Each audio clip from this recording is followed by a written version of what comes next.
Handa ang ating DOH para sa Nipah virus at iba pang sakit. Sa katunayan, hindi na bago itong Nipah virus sa atin. Wala pang naitatala o nadidiskubreng bagong kaso ng Nipah virus sa Pilipinas sa kabila ng tumitinding pangamba ng publiko bunsod ng outbreak sa India. Ngunit pagtitiyak ng Department of Health, handa ang Pilipinas sa naturang virus at iba pang nakahahawang sakit.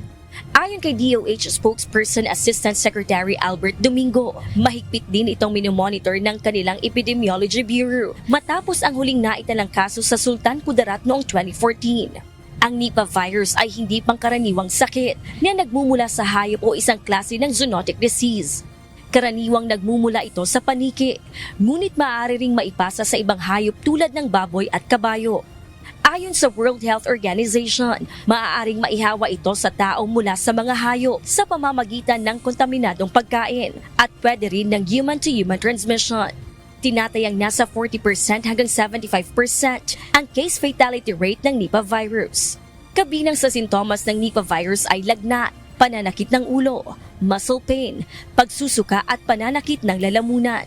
Sa kasalukuyan ay wala pang gamot o bakuna laban sa Nipah virus, kaya ang maaaring panlaban dito, ayon sa World Health Organization, ay supportive care.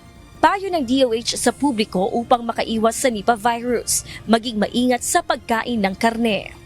Makakaiwas po tayo sa Nipah virus sa pamamagitan ng pag-iwas sa mga paniki o iba pang hayop na may sakit. Pinakamainam na kumain ng karne na aprobado ng ating National Meat Inspection Service o NMIS at palaging lutuin ng maigi ang pagkain.